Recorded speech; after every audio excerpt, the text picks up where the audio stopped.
País petroidiotizado. Desde hace cientos de años, México le apuesta a los recursos naturales y a la población mal pagada que los procesa. Le apuesta a la extracción de materias primas y a la mano de obra barata que se aboca a ello. Se convierte en un lugar de pocos dueños y muchos trabajadores, de hombres ricos y empleados pobres. Crea virreinatos y haciendas y latifundios y monopolios. Concentra la riqueza en pocas manos y erige gobiernos que lo permiten, gobiernos liberales o conservadores en el siglo XIX, priistas o panistas en el siglo XXI, compartiendo el mismo fin, un sistema que protege al capital por encima del trabajo, un tipo de capitalismo que mantiene baja la recaudación y no tiene recursos suficientes para invertir en la educación. Y donde no hay impuestos recaudados, no hay gobiernos eficaces, no hay un Estado que invierta en su población, no hay partidos que se centren en el capital humano y cómo formarlo, no hay líderes que piensen en la educación o en el empleo como prioridad. En cambio, sí hay mucha obra pública, muchos caminos y puentes y segundos pisos, y distribuidores viales y propuestas para torres del Bicentenario.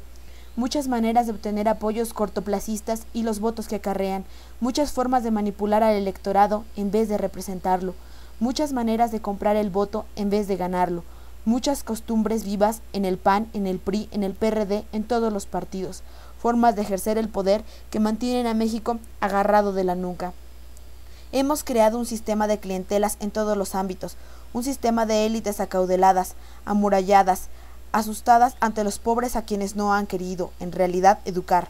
porque no quieren franquear la brecha que tanto los beneficia, porque no tienen los incentivos para hacerlo. Allí están los choferes y los obreros, y los maestros y las empleadas domésticas, y los jardineros mal pagados, los que asisten a la escuela por turnos y dejan de hacerlo porque no parece importante, sin primaria terminada, sin preparatoria acabada, sin una carrera profesional para hacerlos productivos, competitivos, ciudadanos empoderados en México y del mundo. Hemos erigido un andamiaje político, social, cultural, basado no en el mérito sino en las relaciones, basado no en la excelencia sino en los contactos, donde importa menos el grado que el apellido, donde los puestos se adjudican como recompensa a la lealtad y no al profesionalismo, donde las puertas se abren para los disciplinados y no necesariamente para los creativos, la dádiva de generación en generación, de familia en familia, de mano en mano, la palmada en la espalda y el guiño en el ojo, los matrimonios que cimentan alianzas de negocios y de clase, las compañías que pasan del abuelo al hijo, al nieto, los caudillos locales apoyados por sindicatos leales, el monopolio estatal que se vende al amigo y lo convierte en multimillonario. Allí están los muros, educativos, culturales, sociales, empresariales, construidos contra los de afuera, obstaculizando la movilidad, evitando el ascenso, impidiendo el ingreso de los pobres, de los provincianos, de los empresarios innovadores, de la competencia, de los que no tienen acceso al crédito, de los que aprovecharían las oportunidades reales si existieran y que cruzan la frontera al ritmo de 400,000 personas por año en busca de ellas.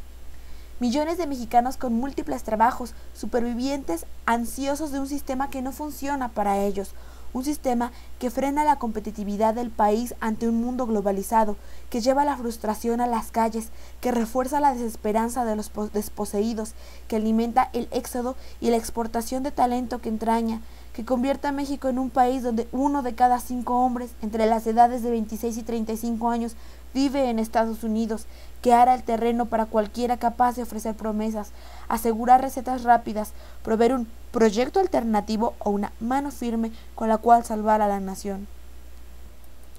México tiene estabilidad macroeconómica, es cierto. México tiene el programa Oportunidades, es cierto, pero eso no es suficiente para acelerar la transformación de la sociedad mexicana a fin de afianzar los logros de la clase media y sumar un cada vez mayor número de familias que se encuentran por debajo de esa definición, para garantizar la movilidad social, para construir trampolines que permitan saltar de la tortillería al diseño de software,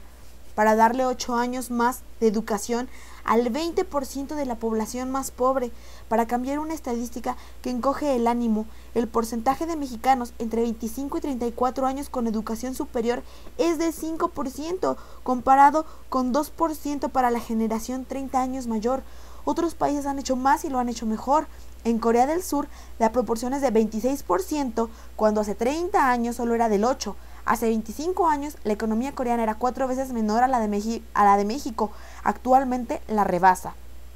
Algo está mal, algo no funciona. Tiene que ver con una cuestión profunda, histórica, estructural. Tiene que ver con la apuesta que el país hace a sus recursos por encima de su población, la extracción del petróleo sobre la inversión en la gente, la concentración de la riqueza que ese modelo genera, las disparidades que acentúa, la población pobre y poco educada que produce, el comportamiento clientelar que induce, la ciudadanía poco participativa que engendra, los recipientes apáticos que hornea generación tras generación, y el círculo vicioso que nuestra dependencia de la extracción petrolera institucionaliza.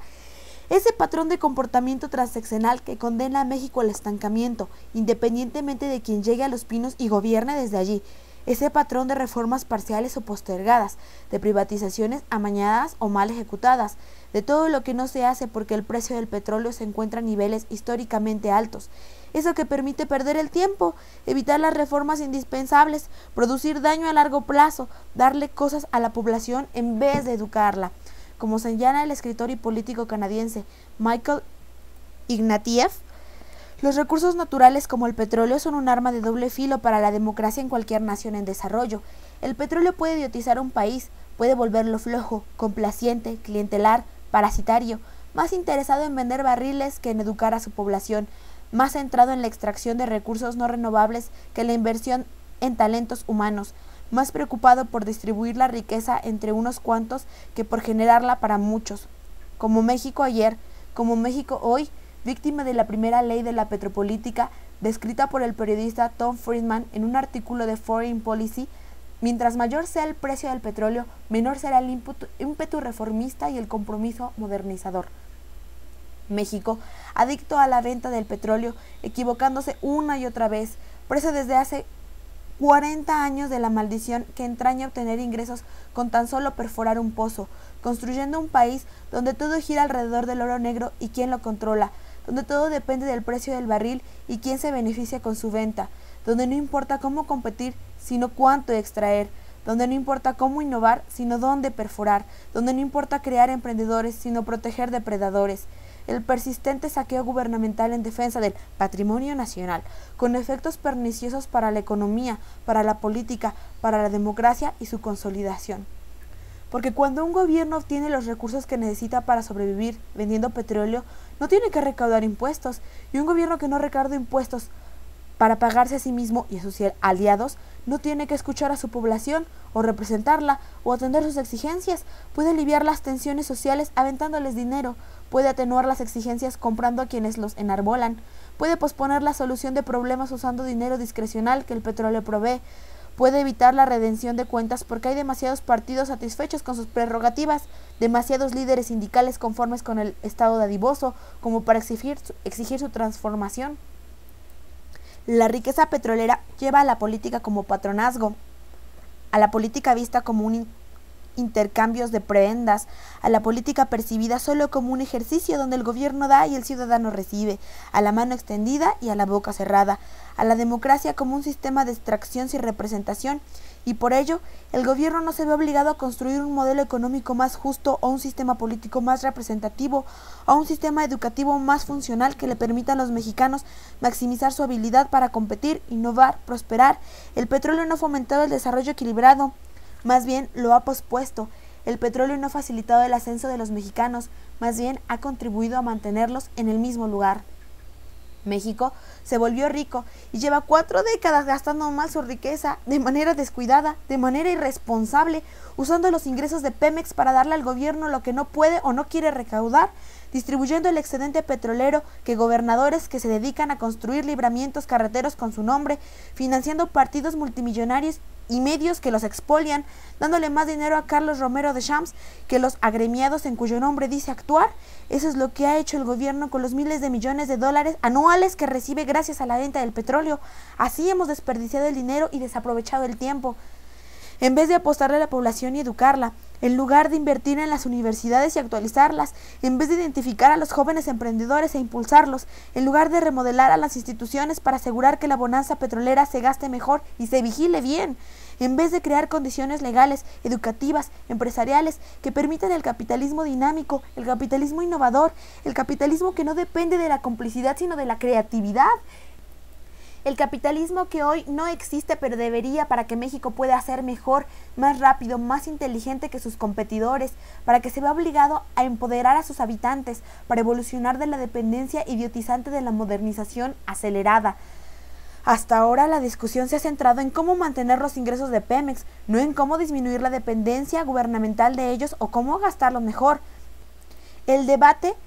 se ha focalizado en cómo extraer más petróleo, no en cómo utilizar de manera más productiva la riqueza que produce. El debate ha sido técnico cuando debería ser político, cuando debería enfocarse no tanto en las reformas de explotar un recurso patrimonial, sino en cómo usarlo para el desarrollo, cuando debería incluir una estrategia para invertir en la educación de los mexicanos y no nada más en la construcción de refinerías, porque cuando el petróleo se acabe, el impacto será brutal. México va a descubrir que tiene poco que ofrecerle al mercado global más allá de sus migrantes.